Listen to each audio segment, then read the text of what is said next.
Hola, buenos días. Mi nombre es Margarito Quintero Núñez y soy director de Planeación y Política Ambiental de la Secretaría de Protección al Ambiente. Tengo en este puesto aproximadamente 3 años y en el pasado fui investigador tiempo completo de la OABC en el Instituto de Ingeniería en el área de energía y medio ambiente, ¿no? Parte del problema de Mexicali, que es un valle, ¿no? Y como tal, el aire no fluye de manera expedita, ¿no? O no hay un reflujo como en el caso de Tijuana. En el caso de Mexicali, por el hecho de que es una zona rodeada por montañas, es un poco más difícil, digamos, que el aire fluya más rápidamente, ¿no? Y eso da origen a la acumulación de material cuando tenemos una inversión térmica, que es la altura de la capa del aire hasta donde puede llegar. Porque ustedes pueden ver el fenómeno eventualmente cuando que hay una especie de corriente, de una capa de contaminación que está fluyendo, en este caso particular, hacia Estados Unidos. Y no fluye más. Dices tú, bueno, ¿por qué no se va hacia arriba? Bueno, porque ahí está una capa de aire frío que le impide hacerlo, ¿no? Y esa altura de capa o inversión térmica, pues varía durante el día, ¿no? Específicamente en la noche baja mucho y en el día es muy alta.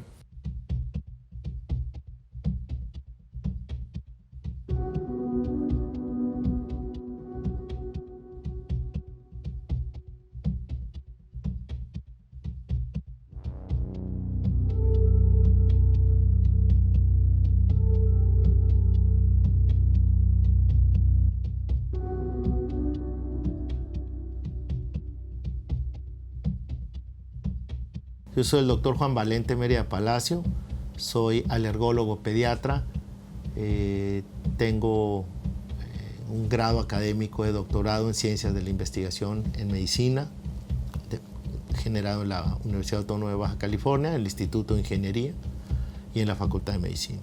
Cuando vienen los vientos del oeste, o sea, de la costa, hacia acá, se atorran en la rumorosa. Entonces no nos llega la brisa del mar o el aire que nos podría ayudar a limpiar. Entonces tenemos, topográficamente no somos muy privilegiados, te repito. Nuestro nivel de suelo sobre el nivel del mar es irregular, o sea, hay lugares donde es abajo y otros lugares donde hay un poquito arriba.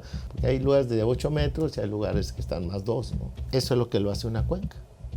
Sí, topográficamente nuestra ciudad no está muy privilegiada, ¿no? Tenemos una pared ahí enfrente que se llama la Rumorosa, ¿no? Entonces, cuando vienen los vientos del este hacia el oeste, se llevan, obviamente, pues la contaminación, pero la chocan allá y se regresa. Entonces, las causas, pues, aparte de las naturales y de la cuestión topográfica, pues tenemos las que nosotros generamos. Y los ejemplos clásicos son la quema de cohetes, la fogata en diciembre y la quema agrícola. Ese es por un lado. Y por el otro, la gran cantidad de automóviles que no tienen sistemas de anticontaminantes, que son todos los carros chocolate, porque les quitan el sistema. El sistema tiene elementos de mucho valor económico, entonces se lo quitan. Todos los carros que están pasando con placas patito, que no los verifican, y muchos de ellos pues en malas condiciones. Y por último, la cantidad de automóviles regulares, vamos a decir, que no afinan sus carros. Entonces nosotros en gran parte somos causantes directos de nuestra grave situación de contaminación como sociedad. Por la combustión de gasolinas y diésel, la quema de basura, la quema de llantas, la quema de gas también, o sea, es el origen fundamental, digamos, de tal tipo de partículas, ¿no? Las grandes industrias tienen que estar bajo parámetros de control gubernamental, y sí están, pero las verificaciones que les hacen son muy a la larga. Aquí, ¿cuál es la industria que más contamina? La agropecuaria.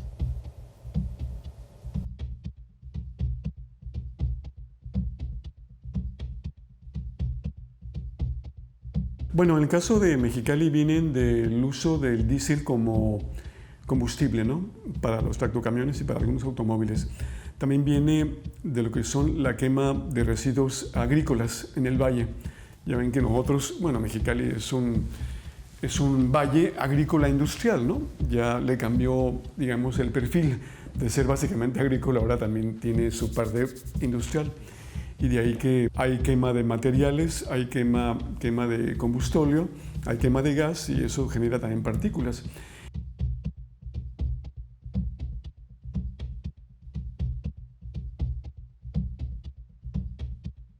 Los suelos desnudos de Mexicali, ¿no? Los lotes baldíos, las avenidas no pavimentadas y también las parcelas, digamos, no sembradas, que también con el flujo del viento lo levanta y te genera material particulado, ¿no?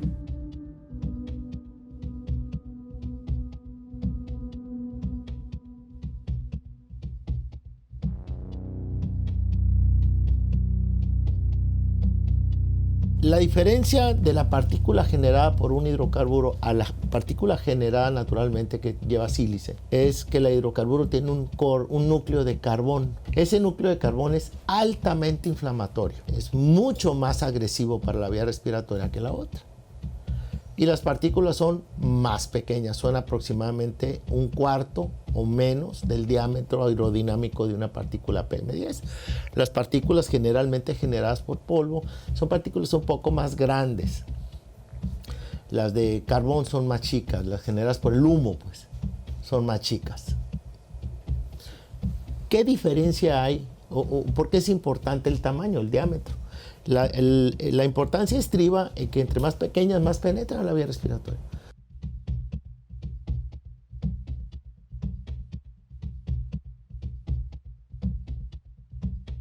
El material particulado es muy amplio, ¿no? Los estudios sobre el efecto de material particulado sobre la salud empezaron hace mucho tiempo. Empezaron con las partículas suspendidas totales, o sea, todo lo que abarca, ¿no? El material particulado. Y después se dieron cuenta que eran las PM10 las que penetraban al sistema respiratorio. Y después, a medida que avanzaba el tiempo, se dieron cuenta de que había partículas más pequeñas, las PM2.5. Cuando uno dice PM2.5, se habla de micras, o sea, millonésimas de metro, ¿no? Un comparativo sería que el pelo del ser humano mide 70 micras de diámetro y la partícula que les comento es 2.5 micras. De ahí que la penetración hacia el cuerpo a través del sistema respiratorio pues es muy grande, ¿no? Y llegan hasta los alveolos pulmonares y de ahí se reparten a la sangre y de ahí se van a todo el sistema humano, ¿no? Y ahí se depositan algunas células, ya sea componentes del ser humano, que después, si son partículas contaminadas, pues pueden generar, digamos, cáncer, ¿no? Evidentemente. Hoy en día han tomado también importancia las partículas de una micra, las de 0.1 micra. Y así ya se dieron cuenta que realmente entre más pequeña la partícula, más profundo es su penetración, digamos, al sistema circulatorio humano, ¿no?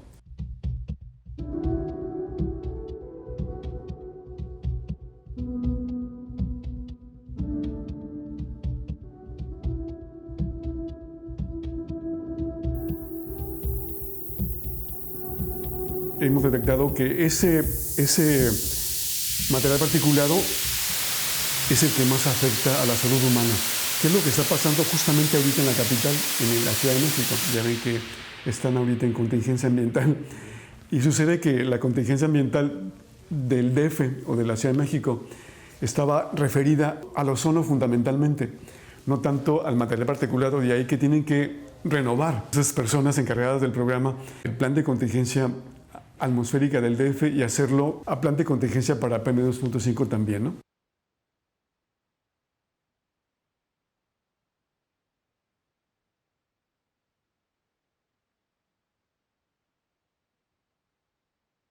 Hay un fenómeno que se llama inversión térmica y que eso te obliga a que la nube de contaminantes no fluya más allá de cierta altura. ¿Por qué razón? Porque el aire pegado al suelo está un poco más cálido que el aire que está un poco más arriba, que es un aire que actúa como pistón, que impide la salida del aire hacia la atmósfera. Y este pistón, digamos, de aire frío se disipa una vez que llega el día, la luz solar. Y ya empieza, digamos, el flujo del aire de manera natural, ¿no? Entonces, de ahí que por eso la recomendación que se le hace a la gente es a la gente sobre todo que hace la quema de residuos agrícolas en el valle, es de que nunca queme su residuo agrícola en la noche, sino que lo queme de 10 de la mañana a 3 de la tarde, para que no haya esa acumulación de contaminantes en la atmósfera, porque se va a estar ahí acumulando conjuntamente con otros contaminantes que están generando en otras partes de la ciudad, quema de llantas, quema de madera, quema de basura, la contaminación, digamos, generada por la combustión de la gasolina, del diésel. Y también quiero comentar que los valores varían durante el día. Cuando se dictamina una contingencia ambiental atmosférica es cuando un valor muy alto se manifiesta por varias horas, ¿no? Por ejemplo, en el caso de Mexicali, los valores de PM2.5 en la madrugada son muy altos, exceden 150, pero ya que a medida que pasan las horas disminuye y a las 8 de la mañana ya es mucho menor. Entonces, si vas sumando lo natural, lo topográfico y la contaminación generada por el hombre, pues tenemos un grave problema. Tenemos un muy grave problema que nos ha posicionado dentro de probablemente las 10 ciudades más contaminadas de América Latina, y vamos, que estamos hablando de ciudades como Cartagena, Colombia, etcétera, que son altamente contaminadas, ¿no? Estamos por arriba, por ejemplo, del DF. La gente se asusta cuando dice que estamos arriba del DF. Si estamos arriba del DF en PMs, en partículas. Hay datos duros que dicen que somos aproximadamente la tercera ciudad más contaminada del mundo. Hay otros que dicen que somos el 20º lugar.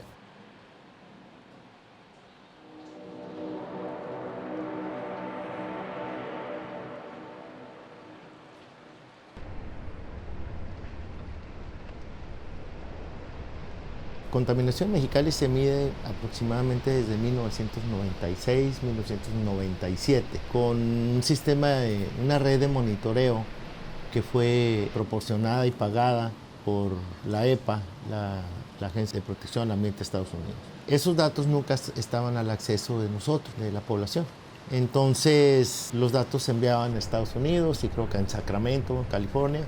Ahí se analizan y ahí tenían los reportes. Y era un programa binacional para saber cómo estaba el área del centro California, de Valle Imperial, y Mexicali, que somos un mismo valle. Entonces, pues respiramos lo mismo. Depende para dónde vaya el viento, etc. Mexicali. De haber tenido 7 centros o unidades de monitoreo, o torres de monitoreo, tenemos 3,5.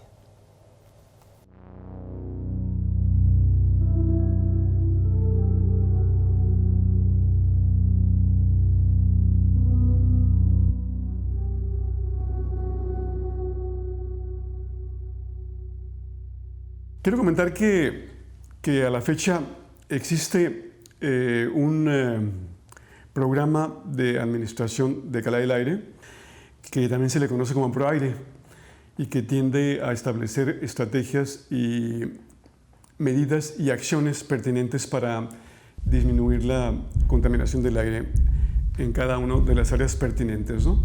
Como tal, también tiene un apartado que yo pienso que es el más importante, donde se van a conocer las estrategias, las medidas y acciones que hay que hacer para disminuir la contaminación generada por las fuentes ya descritas, ¿no? Ya que se tiene un documento como el ProAire, se tiene que formar un comité núcleo para hacerle un seguimiento a cada una de las acciones ahí implícitas.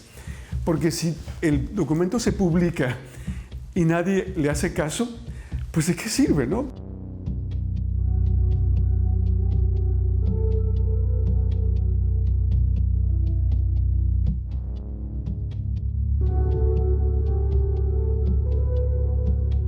Para esto también quiero comentar que como estamos en la frontera y existe un programa que se llama Frontera 2020, establecido entre México y Estados Unidos, este programa del Frontera 2020 tiende a lo que es el saneamiento de la frontera mexicoamericana, 100 kilómetros hacia el sur y 100 kilómetros hacia el norte.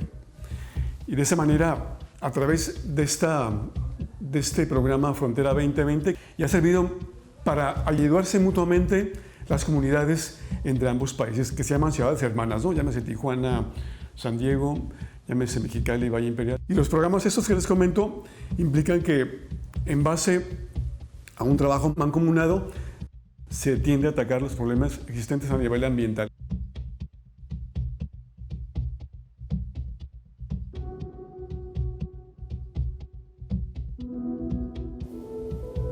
¿Qué provoca?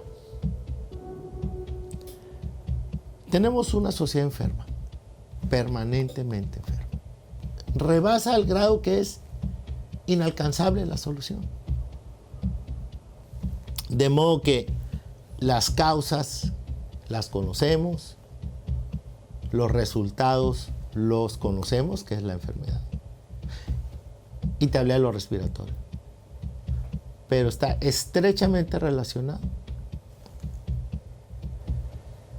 con infarto agudo del miocardio, o sea, muerte súbita, accidente vascular cerebral, la embolia, y se está relacionando con patología como la diabetes y cáncer, obviamente, cáncer. Tenemos una sociedad enferma. Nosotros hicimos un estudio el 2010 en 260 niños escolares de 9 a 11 años de edad y medimos función pulmonar en época de calor y en época de frío. Y encontramos que a nuestros niños de Mexicali pierden aproximadamente el 20% de la función pulmonar con la exposición a partículas cuando éstas rebasan 10 micrómetros por litro de aire. Entonces, en nuestra niñez, 1, es enferma, y 2, se está deteniendo el crecimiento pulmonar. Entonces van a ser adultos enfermos o con mayor riesgo de enfermedad.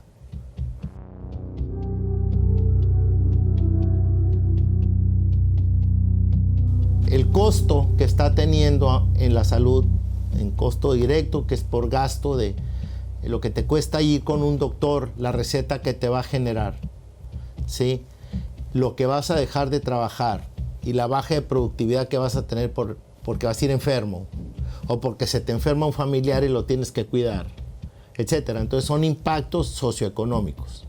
Entonces los impactos socioeconómicos, tanto para la institución que te da servicio médico, como para ti en costo directo, el que dejes de ganar dinero, el que gastes en una receta de emergencia, pues son brutales. Te decía que son miles de millones de pesos. Entonces te decía que no había dinero que alcanzara, no hay presupuesto que alcance para eso, no existe presupuesto tan grande, ni debe de existir para eso. Pero en lugar de eso debemos de hacer prevención, o sea, la inversión directa a dinero limpio y puro, tiene que ser en la prevención. Entonces la prevención pues tiene sus facetas. Uno, el principal punto que yo veo, es una opinión particular, pues, veo como problema es la falta de educación. O sea, la falta de conocimiento de la población, de que creen que porque están quemando su basura ahí se va a ir al cielo y al ratito no se va a ver el humo. Esa es una mentira. Entonces, esa es parte de la solución que deberíamos tener. Es parte de lo de ser país, o parte de lo de ser Estado, o parte de lo de ser ciudad. Es pensar como tal. O sea, tenemos problemas. El problema de contaminación es un problema del siglo pasado. No lo hemos podido resolver. Necesitamos participar en todas las partes, grandes y chicas. Y no tienes que empezar por las grandes. Tienes que empezar a quitar lo más fácil, ¿no? Por sentido común, para quedarte con el gran problema. Y el gran problema tienes que abrirlo a la gente, para que la gente, la sociedad, participe en su solución. Ningún gobierno, te repito, va a poder solucionarlo. no es humanamente posible. No es económicamente viable. Una parte del problema nuestro es la falta de presupuesto, la falta de personal para hacer inspecciones. Aquí la gente no inspecciona de noche, aquí nada más inspecciona de día. Y inspecciona en base a reportes de la comunidad. Entonces de ahí que es importante que en este caso particular la comunidad esté activa y denuncie. Hay un apartado en el internet, en la página de la Secretaría, o puedes venir aquí a hacer el levantamiento de la denuncia, donde das a conocer qué está pasando en tu comunidad, para que los inspectores puedan ir en su momento a inspeccionar el sitio. De esa manera, ya sea hacer un levantamiento de qué es lo que está pasando, o una vez que se prueba que está contaminando, pues multarlo correspondientemente, ¿no? Entonces, parte del problema de México en general es la baja cantidad de presupuesto que nos dan para la asignación que tenemos tan importante.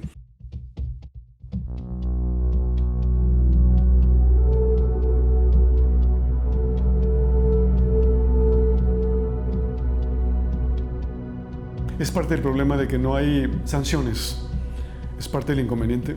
La Dirección de Protección del Ambiente del municipio propuso ante el Comité de Regidores del municipio el establecer multas para la gente que quema ya sea llantas o quema madera en el patio de su casa. Antes era imposible que tú multaras a una persona cuando lo agarrabas con las manos en la masa. Ahora sí, ya lo puedes hacer.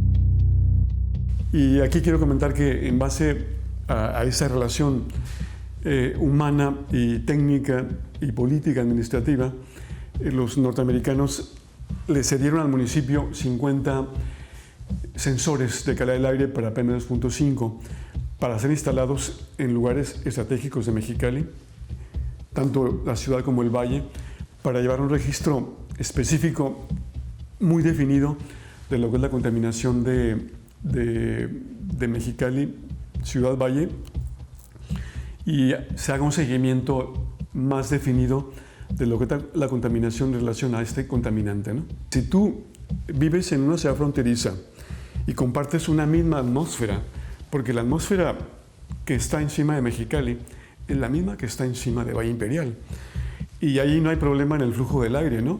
De que el aire debe poseer una mica o un pasaporte para cruzar la frontera. Eso no existe. Y de ahí que el aire fluye de acuerdo a su dirección. Y lo que pasa en Chicali pasa en Caléxico. Entonces, todo ese tipo de detalles, como ciudad, no estamos ofertando una ciudad atractiva. Y gran parte de ello es por la contaminación. Gran parte de ello. Otra parte de la solución es que tengamos la promoción del uso de energías alternas, sustentables, ¿no? Y aquí pues el sol. Mexicali, la ciudad que atrapó el sol, ¿no? Ese es el eslogan de nosotros. ¿Por qué no lo usamos?